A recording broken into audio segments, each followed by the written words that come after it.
buenos días. Reciban un atento y cordial saludo de la doctora Diana Alexandra Remolina Botía, presidenta del Consejo Superior de la Judicatura y de los demás magistrados que integran la corporación. Bienvenidos a esta videoconferencia sobre la importancia de los mecanismos alternativos para la solución de conflictos y aspectos generales de la conciliación.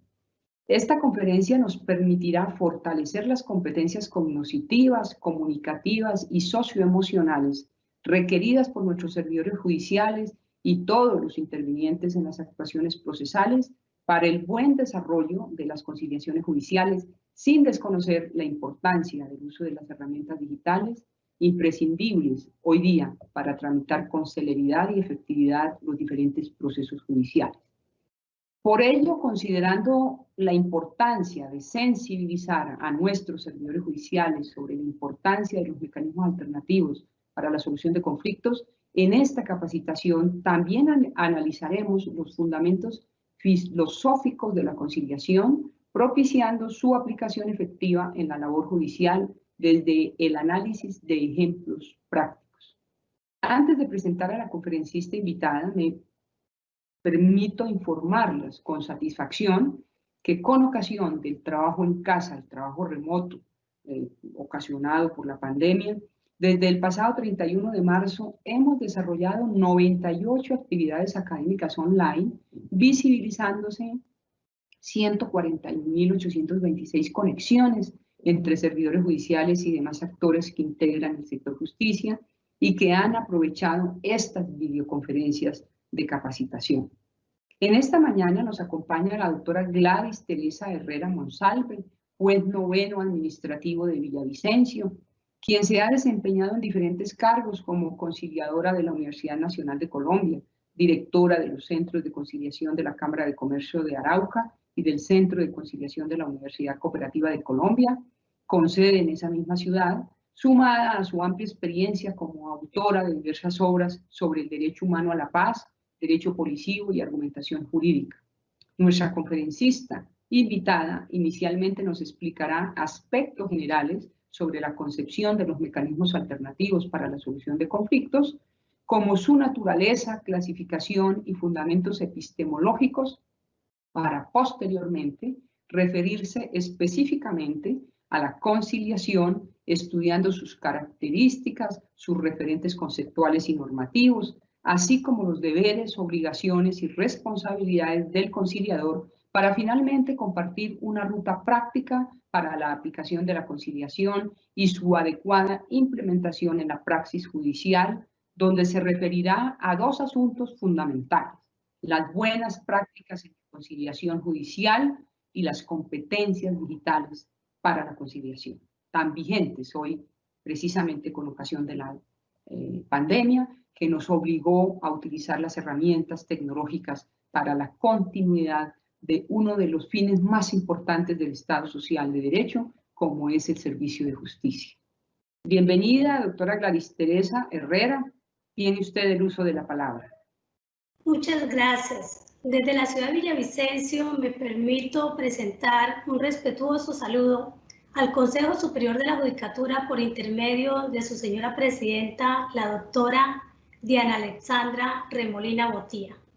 También saludo a la doctora Marilucero Novoa Moreno, directora de la Escuela Judicial Rodrigo Lara Bonilla, y a todo su personal. Finalmente, mi saludo respetuoso a todos los asistentes a esta videoconferencia sobre mecanismos alternativos de solución de conflictos. En esta oportunidad vamos a estar hablando de la conciliación judicial.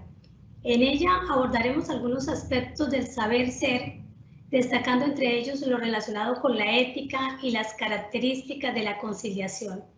Aunado a ello, exploraremos las dimensiones, deberes, responsabilidades y obligaciones del conciliador. En un segundo punto, llegaremos a la ruta de la conciliación, en la que vamos a compartir lo importante que es seguir ese camino si queremos adelantar verdaderas y fructíferas audiencias de conciliación en nuestros despachos judiciales. Ello lo veremos en el marco de las competencias del saber. Finalmente, iremos a la praxis de la conciliación, Allí vamos a abordar el saber hacer, en el que compartiremos herramientas que nos permitan desarrollar habilidades y destrezas comunicativas y digitales para la conciliación. Entonces, bienvenidos todos. En este momento voy a compartir mi pantalla para poner de presente algunas diapositivas que utilizaré. Los mecanismos alternativos de solución de conflictos, en esta oportunidad, como ya les dije, lo vamos a enfocar en el módulo de conciliación en derecho elaborado por la Escuela Judicial Rodrigo Lara Bonilla, cuyo autor es el doctor Alfredo Efraín Revelo Trujillo.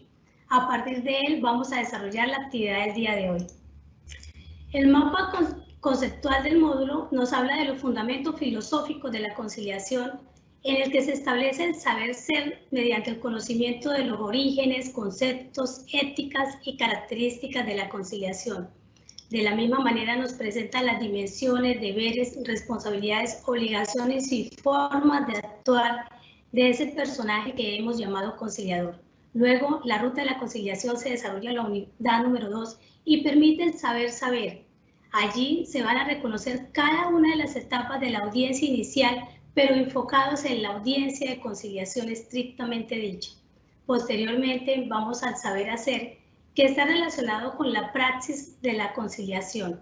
En él vamos a encontrar las herramientas comunicativas de tipo verbal y no verbal, así como aquellas herramientas digitales que permiten manejar la información, la comunicación y en este momento aún con mayor relevancia la virtualidad.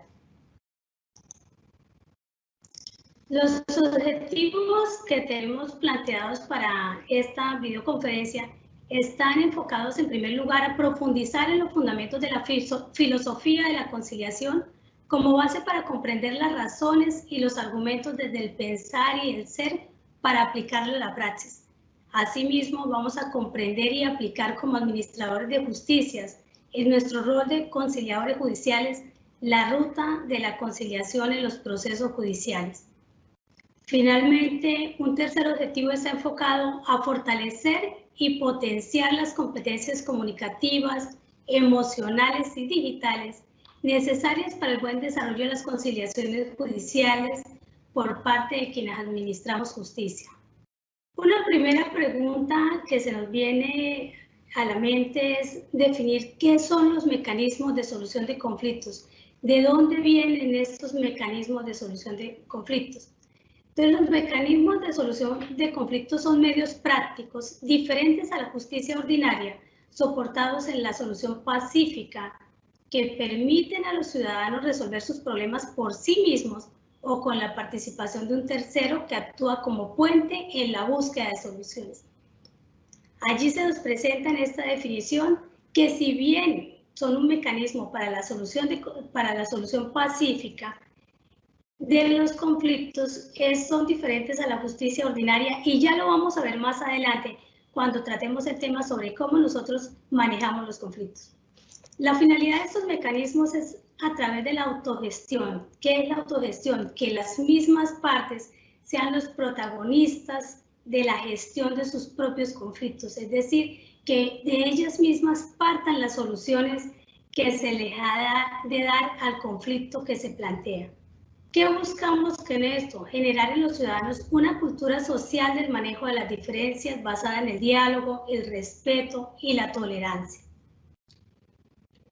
Si logramos este objetivo de inculcar en cada una de las personas una forma diferente de manejar el conflicto, de afrontar las diferencias, de interrelacionarse con el otro, vamos a lograr en última un camino hacia la paz. Adicionalmente, se busca lograr la transformación relacional de los ciudadanos, esto es, la transformación de las relaciones que se presentan en los ciudadanos, es decir, buscamos pasar de un ambiente de conflictividad alto en nuestras sociedades a un ambiente de respeto, diálogo y búsqueda de soluciones a las situaciones conflictivas que se nos presentan a diario.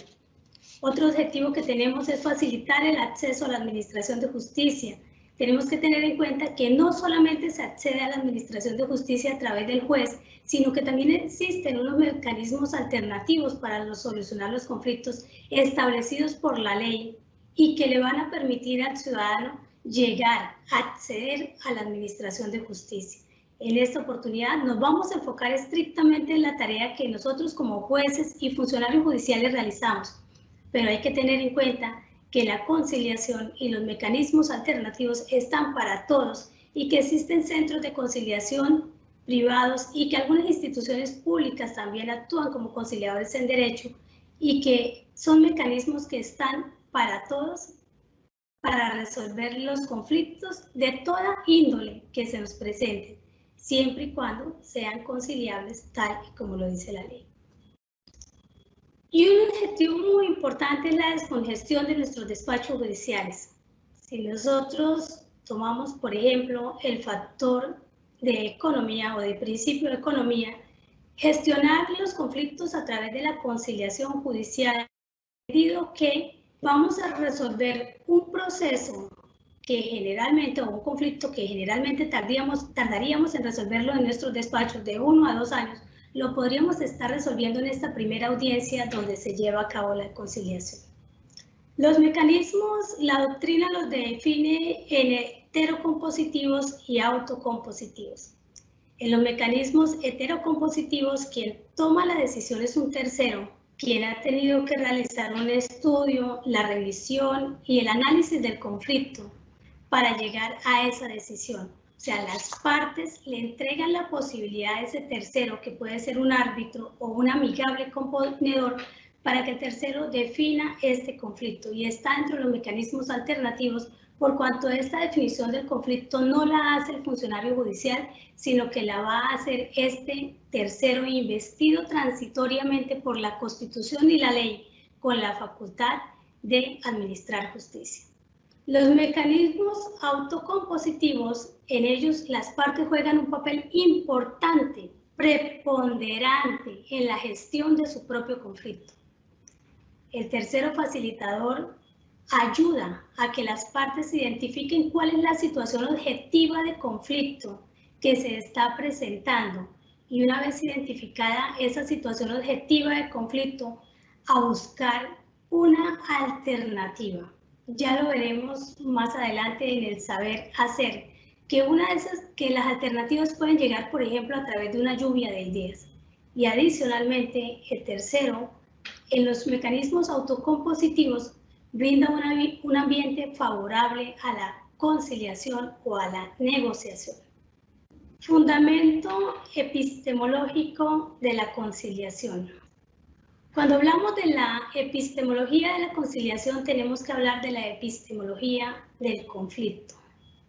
Y entonces, las teorías del conflicto nos dicen que hay varias formas en que nosotros podemos abordar el conflicto, pero una de esas formas mediante las cuales se puede abordar cualquier conflicto en sociedad es a través de la transformación relacional de los conflictos.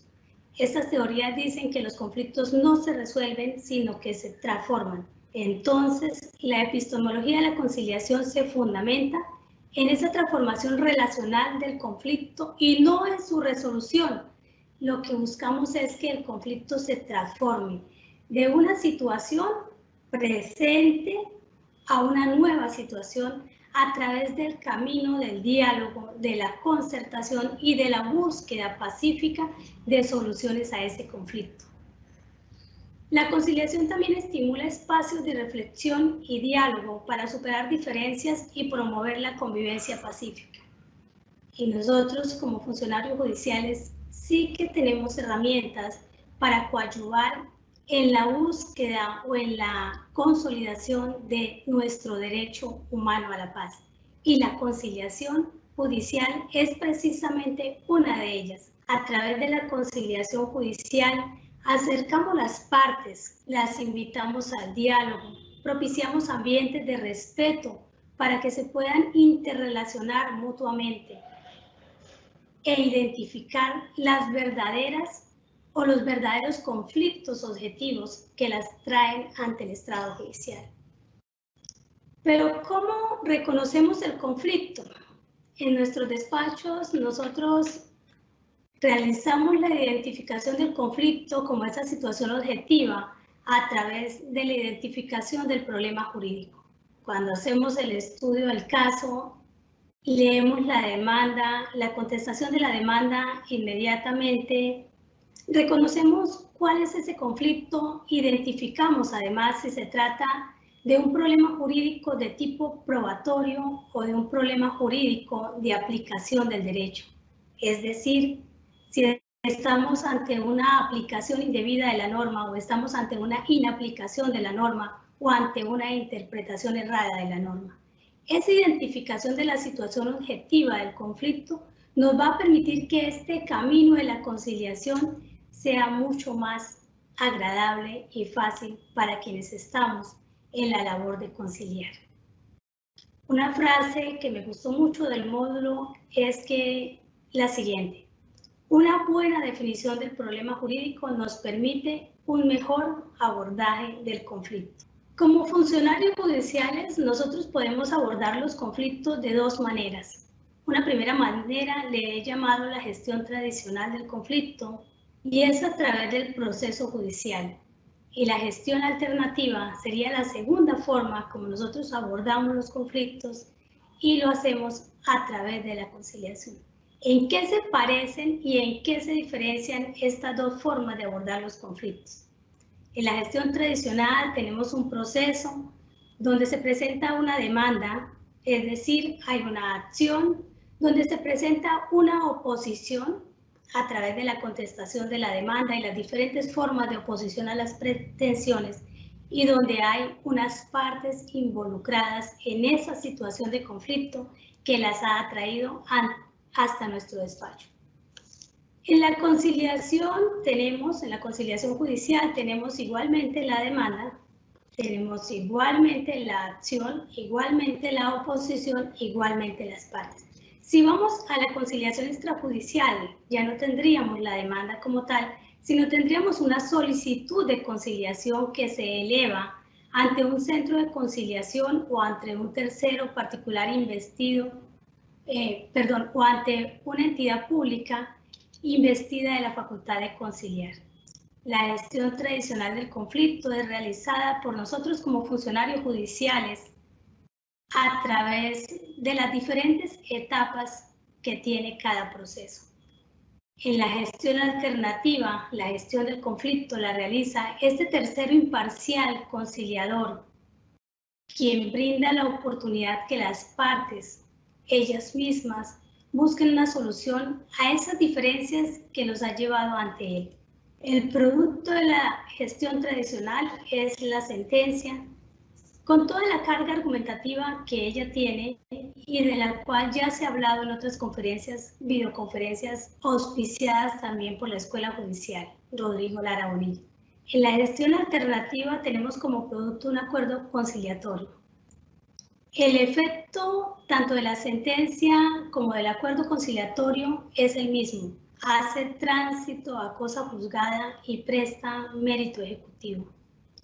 El tipo de resultado que vamos a tener de una gestión tradicional es que una parte se va a sentir ganadora y la otra parte se va a sentir perdedora.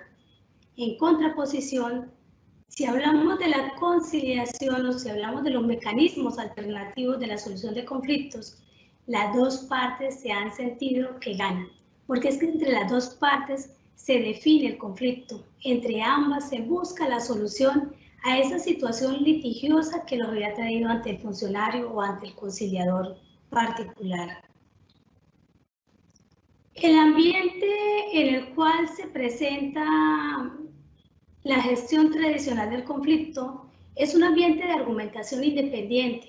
Esto quiere decir que los abogados de las partes presentan sus argumentos conforme a los intereses que llevan al proceso.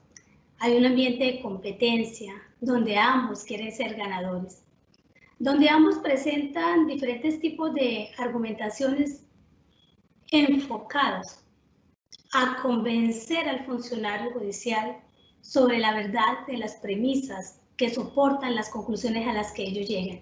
Por el contrario, el ambiente de la conciliación es un ambiente de diálogo, donde los argumentos pueden ser coincidentes, porque una vez identificada la situación objetiva, los verdaderos intereses de las partes, esos intereses pueden ser coincidentes y eso nos lo ha mostrado la praxis. Fundamento conceptual y normativo de la conciliación lo encontramos en varias normas, desde la Constitución, pasando por la Ley 446 de 1998 y otras normas más, pero en este momento no nos vamos a detener porque vamos a enfocarnos en lo que es la ruta de la conciliación y posteriormente en la praxis de la conciliación. Las normas están allí, las podemos interpretar y las podemos aplicar. Aquí nos interesa saber que la conciliación es un mecanismo de solución de conflictos, que este mecanismo puede ser judicial cuando es llevado a cabo por nosotros como funcionarios judiciales, o puede ser extrajudicial cuando, por ejemplo, lo realizan los centros de conciliación privados en derecho o las autoridades investidas con esta facultad, la cual, dependiendo de la calidad de ese tercero facilitador, puede ser en derecho o puede ser en equidad, porque también tenemos conciliadores en equidad en nuestro país, así está consagrado. Conciliar hoy por hoy es una necesidad que se impone para recuperar la paz, las buenas relaciones interpersonales, el protagonismo de las partes en la solución de los conflictos, el compromiso individual y social en la dinámica de la convivencia en un mundo asediado por múltiples violencias. Para nosotros, como nación, es una oportunidad de pacificar las relaciones sociales, es una oportunidad de darnos un nuevo comienzo a través de la autogestión de los conflictos. Me permito resaltar algunos aspectos prácticos de la conciliación. Lo primero que debo decirles es que se da en un escenario diferente al proceso judicial. Y de pronto alguien se podrá preguntar, ¿y cómo puede ser diferente al proceso judicial si se realiza dentro del proceso judicial? En este punto quiero decirles que si bien la audiencia de conciliación, cuando se realiza dentro del proceso judicial, es dirigida por el juez, allí el juez deja a un lado su condición de funcionario judicial y se pone en su rol de conciliador, es decir, cumple una función específica consagrada por la ley de ser un tercero facilitador para resolver esa controversia que han traído las partes a través de ese proceso judicial. Entonces, es diferente el escenario porque es que se da en un ambiente legal diferente. La ley determina de qué maneras y qué requisitos debe cumplirse en el trámite de conciliación y qué requisitos debe cumplir el acta de conciliación para que pueda ser asimilable en sus efectos a la sentencia judicial. El segundo aspecto práctico que recalco es que se realiza en un ambiente de respeto por las decisiones de las partes. Son las partes quienes indican cuál es la solución, la salida que ellas quieren dar a esa controversia. Tercero, es una oportunidad de evitar procesos judiciales, de restablecer relaciones, de evitar costos. Ya les decía, por ejemplo, que si se concilia en etapa prejudicial o en un centro de conciliación privado, en algunos asuntos no es necesario venir ante el juez. En lo contencioso administrativo, por ejemplo, está previsto que sea el juez quien emita una decisión posterior a la conciliación de aprobar o improbar el acuerdo. Pero la norma general lo que llama es a que la conciliación en sí misma surta los efectos que ya le ha dado la ley. Cuarto lugar, es un procedimiento informal en el desarrollo de la audiencia. Hay libertad en el trámite conciliatorio. ¿Qué quiere decir esto? Cuando entramos a la audiencia de conciliación, y ya lo vamos a ver en la ruta de la conciliación, allí no estamos apegados a tiempos, no estamos apegados a unas estructuras formales de cómo desarrollar la audiencia, sino que allí vamos a tener libertad, por ejemplo, para que las personas se comuniquen con otras personas, para presentar un experto que ilustre al conciliador o a la otra parte sobre alguna de las posturas que se tengan en la audiencia. Permite descubrir el verdadero conflicto, es decir, ir más allá del problema. Y adicionalmente, la negociación que se da es una negociación gana-gana, donde las dos partes van a presentar sus posturas y como quiera que el acuerdo es fruto de lo que han dicho las partes, las dos se van a sentir satisfechas con la solución que se le está dando a la situación que han presentado como conflictiva. Adicionalmente, permite la seguridad jurídica. El acta o la constancia surte efectos jurídicos. Esto es, como ya les había dicho, hace tránsito a cosa juzgada y presta mérito ejecutivo. Se da en un ambiente de diálogo, ya lo he recalcado varias veces aquí. Es flexible en términos de tiempo y lugar. Y ahora, en esta época de virtualidad se nos vuelve aún más flexible. La podemos realizar desde nuestros despachos judiciales, desde nuestras salas de audiencia, a través de las plataformas que nos ha brindado el Consejo Superior de la Judicatura y las partes desde el lugar donde se encuentren. Desarrolla la creatividad, porque permite buscar diferentes alternativas, diferentes formas de transformar el conflicto. Y allí encontramos que muchas veces ese conflicto está siendo abordado o está siendo visto de una forma diferente por cada una de las partes. Y cuando llegamos a la audiencia de conciliación podemos encontrar argumentaciones coincidentes.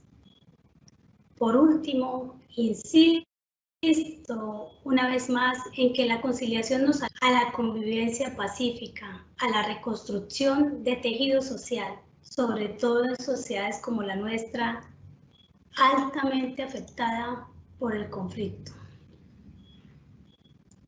Algunos fundamentos normativos de la Constitución los encontramos en el artículo 53, 55 y 116, este último que habla de investir a particulares con estas facultades de administrar justicia.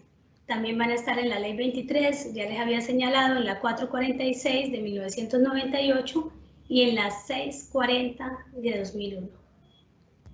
Y llegamos a un tema trascendental en la conciliación, y es, ¿qué es hablar de ética en la conciliación?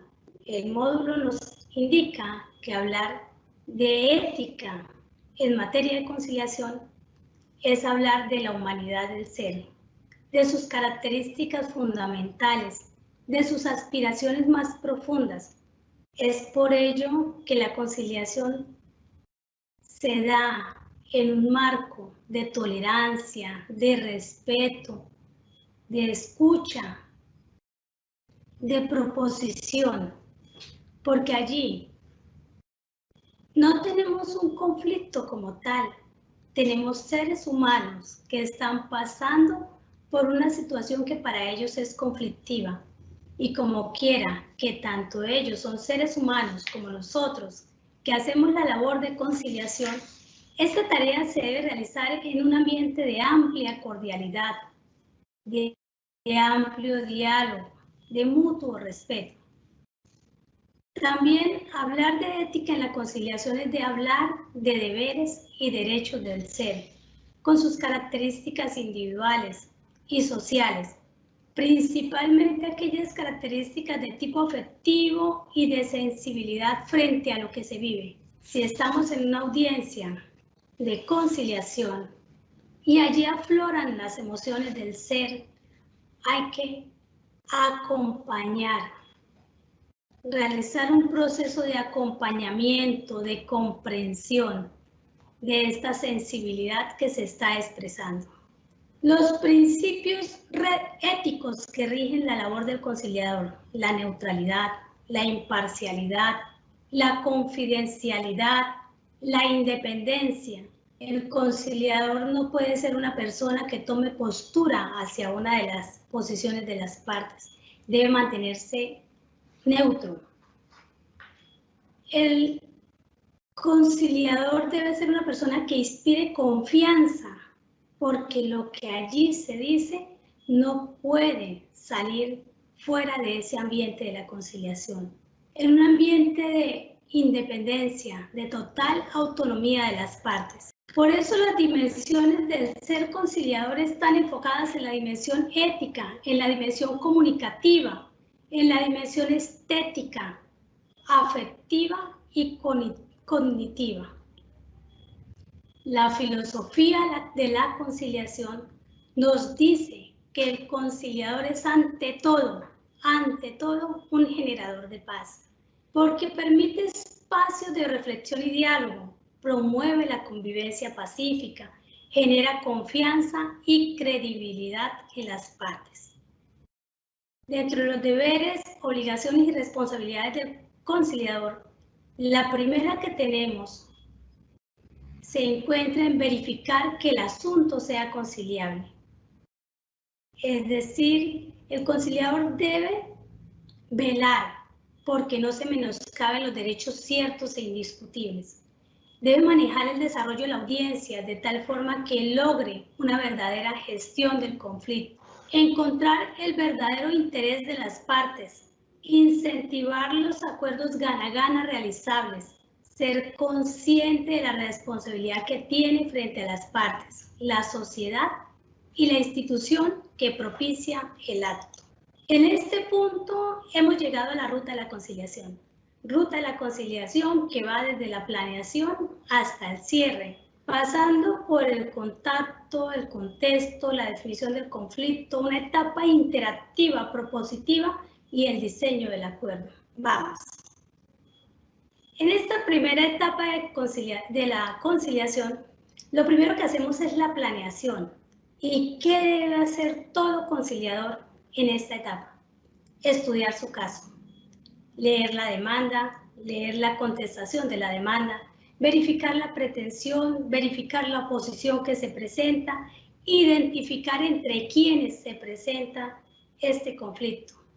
También allí está todo lo relativo con las notificaciones, es decir, involucra la realización de una providencia judicial mediante la cual se invita a las partes, en nuestro caso, a una audiencia inicial en la cual se va a desarrollar la audiencia de conciliación. Y aquí es muy importante que hagamos una invitación precisa, específica, a traer fórmulas de arreglo a nuestra audiencia de conciliación, que desde ya, desde ese mismo momento de esa providencia, estemos motivando a las partes a que se hagan partícipes para la solución de su conflicto. También implica la logística, a través de qué medio voy a remitir la comunicación, cuándo lo voy a remitir, a través de qué medio voy a realizar la audiencia, dónde la voy a realizar, qué día, qué fecha, qué hora, quién acompañará esa audiencia, a quién se va a invitar a la audiencia, ¿es necesario llamar a terceros a esta audiencia? Y finalmente, la planeación implica también la preparación del conciliador. El conciliador está llamado a ser, como ya les dije, una persona generadora de paz. Por lo tanto, para el día de la audiencia debe estar tranquilo, libre de apremios, disponer del tiempo suficiente para llevar a cabo su audiencia de conciliación. En general, debe estar presto a cumplir la filosofía de este mecanismo alternativo para la solución. Luego viene una segunda etapa, y es la etapa de contacto. Allí damos la bienvenida a las partes. En el caso nuestro, felicitamos por la asistencia y nos presentamos cada uno de los asistentes. Posteriormente, tendremos una etapa de contexto. En esta etapa de contexto, el conciliador debe indicar a las partes cuál es el objeto, cuál es el alcance, cuáles son los límites de esta audiencia que vamos a realizar. Allí se debe indicar también cuál es el rol que cumple el conciliador, que va a ser un facilitador. Esto es necesario informarlo, que él va a proponer fórmulas de arreglo en caso de ser necesario, que va a estar al frente de la audiencia como director de la misma. También debe explicarle a las partes cuáles son las características, cuáles son los efectos legales del acta de acuerdo que ya les he informado, cuáles son las reglas del juego, respeto mutuo, reuniones privadas, si podemos hacer llamadas, si vamos a utilizar otro tipo de medios para comunicarnos con otras personas. Y finalmente, debe motivar a las partes a la reflexión, aprovechar este espacio que se está brindando para solucionar sus controversias. Luego viene la etapa de definición del conflicto. Allí hay que escuchar, tomar apuntes, preguntar, sintetizar y esquematizar. En la etapa interactiva hay que motivar una vez más a presentar fórmulas de arreglo. Hay que tener un rol activo, promover la creatividad y también podría, a través de una lluvia de ideas, buscarse ese acuerdo. La ruta de la conciliación nos lleva a la etapa del diseño del acuerdo. Aquí hay que tener en cuenta cuáles son los compromisos que se han asumido y hay que verificar que esos compromisos constituyan obligaciones claras, expresas y exigibles. Y finalmente, vamos a tener en cuenta la estructura del acta conforme lo dice la ley y de los acuerdos. Al final, tendremos la etapa de cierre. En esta etapa de cierre es bueno, primero, felicitar a las partes por haber logrado el acuerdo, por estar dispuestos, por estar abiertos al diálogo. Y también concientizarlos sobre la importancia que es hablar sobre las situaciones de conflicto, sobre la importancia que es aclarar los diferentes puntos de vista y sobre la importancia de comunicarnos y contribuir a la pacificación de las relaciones sociales. Allí hemos terminado con esta ruta fascinante de la conciliación. Ahora llegamos a las competencias del saber hacer. Las primeras que tenemos son las competencias comunicativas del conciliador. Para ello hay tres preguntas importantes. ¿Qué quiero comunicar? ¿Para qué lo quiero comunicar? ¿Para qué lo comunico? Estas tres preguntas nos van a definir si realmente el argumento que voy a presentar es necesario o no es necesario. También las competencias comunicativas del conciliador implican una comunicación comprensiva, comprender lo que el otro me está diciendo, no solamente a través de su lenguaje verbal, sino muy importante, a través de su lenguaje no verbal. Y este tipo de competencias también me llevan a reflexionar como conciliador qué importante es la comunicación verbal, pero cuán importante es la comunicación no verbal. ¿Qué están transmitiendo las partes a través de esa comunicación no verbal? ¿Qué es lo que me están queriendo decir? Y esto me permite identificar en muchas ocasiones el verdadero foco del conflicto. Las competencias comunicativas del conciliador también hacen relación con las competencias de escritura, en la formulación del acuerdo, en la toma de notas, en el acta de conciliación. Se debe usar un lenguaje claro, sencillo, con buena gramática, buena ortografía, puntuación y sobre todo se debe allí privilegiar que sea conciso. Estas competencias del saber hacer nos llevan también a preguntarnos por las habilidades personales e interpersonales del conciliador. Y allí es muy importante tener una actitud de diálogo, de escucha y de síntesis, porque mientras las partes están presentando sus ideas, sus puntos de acuerdo, sus puntos de desacuerdo, el conciliador debe estar presto a escuchar. Y si es necesario tomar apuntes, debe sintetizar lo que las partes están diciendo sin dejar de escuchar. Siempre hay que estar atentos. Y este escuchar no es solamente escuchar lo que le están diciendo con palabras, sino también lo que nos están diciendo a través de ese lenguaje no verbal. Allí podemos hablar de técnicas especiales de la conciliación.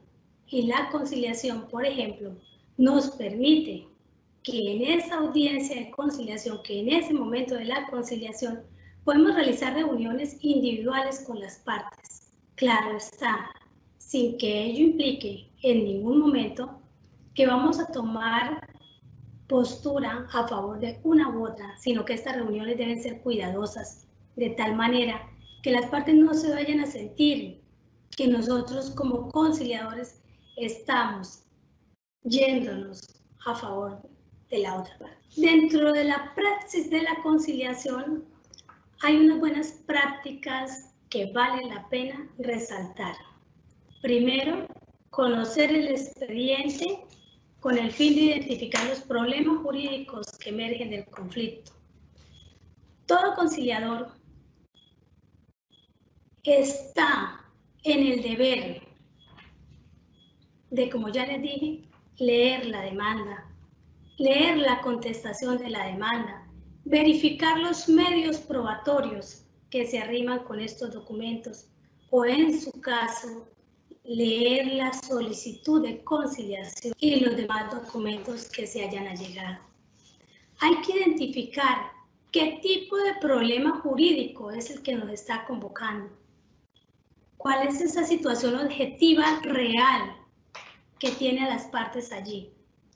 También un aspecto importantísimo es sensibilizar a las partes sobre las bondades de la conciliación. Cada vez que en este juzgado se hace una audiencia de conciliación, además de felicitarles por la asistencia, el solo hecho de que asistan ya es un motivo de felicitación, porque significa que las partes están prestas para escuchar a la otra. Y también se les indica por qué es importante conciliar, qué implica, en qué repercute que podamos llegar a un acuerdo conciliatorio. Brindar un trato digno y respetuoso a todos los intervinientes. Suspender el audio y video en la fase conciliatoria. Recordemos que lo que se dice allí no puede ser llevado posteriormente como prueba en un proceso judicial. Ubicarse al nivel de los sujetos procesales.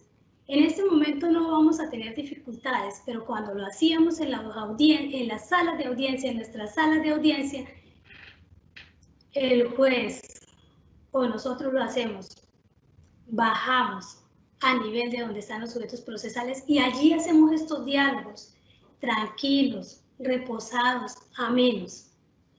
Dar a conocer la regla del juego al iniciar la fase, formular, si es del caso, propuestas conciliatorias.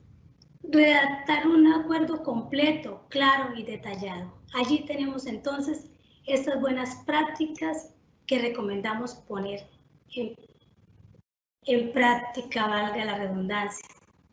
Competencias digitales para la conciliación.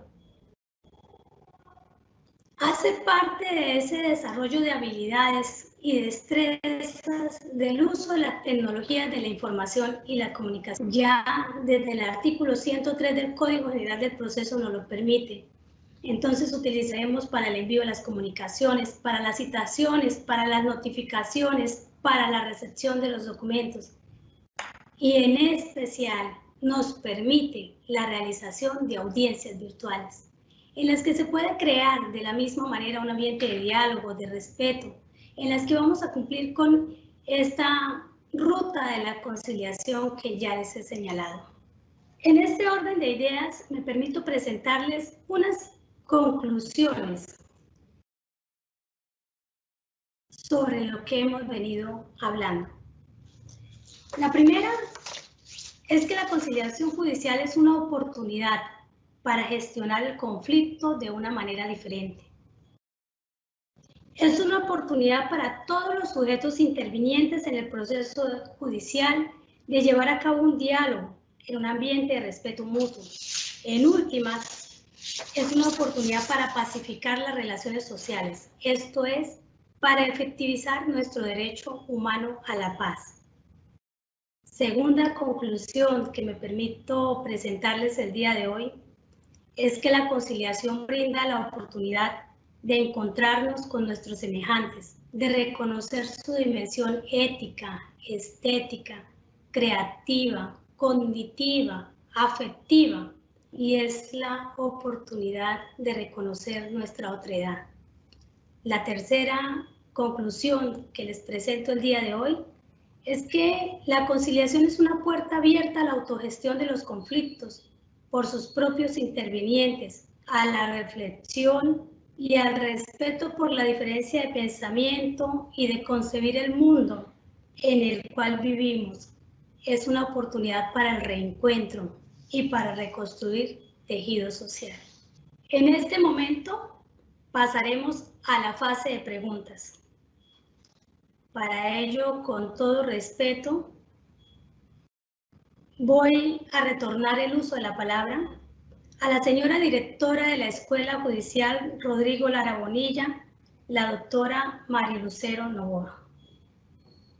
Muchas gracias, doctora Gladys Teresa. Muy importante, muy interesante su conferencia que nos hace reflexionar sobre la urgente necesidad de practicar este mecanismo alternativo para solucionar los conflictos y optimizar, como usted lo mencionó, muchos recursos y poder, digámoslo, pacificar las relaciones interpersonales. Los conflictos, una región, un país tan connotado por su nivel de conflictividad. Vamos con el ciclo de preguntas, doctora Gladys Teresa. La primera ¿es posible realizar una audiencia de conciliación judicial efectiva en un ambiente virtual? Gracias, doctora. Como ya lo había advertido en el curso de la conferencia, algo que debemos tener en cuenta como funcionarios judiciales es que con anterioridad a esta época de crisis que estamos viviendo como humanidad, ya nuestras normas consagraban la posibilidad del uso de las tecnologías de la información y de las comunicaciones en el desarrollo de nuestras funciones. Tales normas son aplicables a todo tipo de audiencias, es decir, podemos realizar cualquier audiencia en un marco de virtualidad y no podría escapar y no debería escapar esta audiencia tan importante como lo es la audiencia de conciliación. Aquí lo que tenemos son nuevas oportunidades y los conciliadores vamos a tener que adaptar algunos de los pasos de la ruta de la conciliación, porque la ruta de conciliación anteriormente nos indicaba que debíamos invitar a los asistentes a pasar a nuestra sala de audiencia. Ahora llegamos y damos la bienvenida a la audiencia y les damos estas reglas prácticas y los invitamos a conciliar en este ambiente de virtualidad que se nos está presentando. Es una oportunidad de capitalizar las nuevas oportunidades. Muy bien, doctora. La segunda pregunta, ¿de qué manera a través de la conciliación judicial se puede aportar a la pacificación de las relaciones sociales? Ya lo he resaltado a lo largo de la conferencia que nuestro país es un país marcado por una alta litigiosidad, por una alta conflictividad. En escenarios como este, nosotros como funcionarios judiciales, en nuestro rol de conciliadores, tenemos mucho que aportar. si realizamos una audiencia de conciliación, cumpliendo el paso a paso que aquí hemos mencionado, propiciando el diálogo, el respeto mutuo, ello por sí solo, aun cuando no se logre el acuerdo conciliatorio, ya está repercutiendo en un ambiente de paz. Última pregunta, doctora Gladys. ¿En toda audiencia de conciliación judicial es necesario llevar a cabo el paso a paso de la ruta de conciliación? Gracias, doctora. Muy importante. La experiencia nos ha demostrado que es necesario hacer ese paso a paso que marca la conciliación. Permite tener no solamente una buena audiencia de conciliación en un ambiente de diálogo, de respeto hacia el otro, sino que abre el camino para que las partes se sientan cómodas y en confianza para presentar fórmulas de arreglo para solucionar las controversias. La experiencia nos indica que si nosotros como funcionarios judiciales o como conciliadores en un centro de conciliación fuera de la rama judicial realizamos este paso a paso, lo más seguro, lo más probable es que lleguemos a acuerdos conciliatorios gana-gana como se ha querido. Muchas gracias. A usted, doctora, muchas gracias por su muy interesante conferencia. De verdad, es para pensar e interiorizar todos estos aspectos positivos de la conciliación. Como usted dijo, yo creo que la invitación, la reflexión es a transitar por esa ruta de la conciliación que evitaría un desgaste de un proceso judicial, de costos, además de económicos, humanos, de tiempo, porque es muy flexible. Se puede hacer hoy, usted habló de la importancia de la utilización de las herramientas tecnológicas. Esta crisis, esta pandemia nos conminó a sí o sí a hacer utilización de esas herramientas que, como usted lo mencionó, el Consejo Superior de la Judicatura hace más de 1 año y medio las puso a disposición de todos los despachos judiciales. Así que muy interesante, me hace recordar usted los que transitan el camino de Santiago a Compostela. Esta es una reflexión también, además de espiritual, jurídica, cognoscitiva y humana, la necesidad de transitar la ruta de la conciliación para resolver ese altísimo nivel de conflictividad que tiene nuestro país, nuestras regiones. En este tiempo de pandemia uno pensaría que han disminuido los niveles de violencia, pero en algunos casos, como la violencia intrafamiliar, se han acrecentado. Pareciera que fuera una cultura vivir en la violencia, que es lo que desde nuestra visión todos tenemos que aportar. Y yo pienso que este es un procedimiento establecido por la ley, como usted lo mencionó, doctora, para la reconstrucción del tejido social y contribuir a la pacificación de nuestro país que tanto lo requiere. Un agradecimiento especial a todas las personas, a toda la comunidad judicial, servidores, jueces, magistrados, empleados, y a todos los actores que articulan el sector justicia, que se han conectado a esta conferencia virtual, desde luego al grupo de colaboradores de la Escuela Judicial. Y a propósito del tema de hoy, terminamos esta actividad con una frase reconociendo la importancia del diálogo, del respeto, de las buenas maneras para el adecuado desarrollo de las conciliaciones. Y doy lectura a esta frase del gran filósofo Aristóteles: piensa como piensan los sabios, más habla como habla la gente sencilla. Muchas gracias, un buen día para todos y para todas.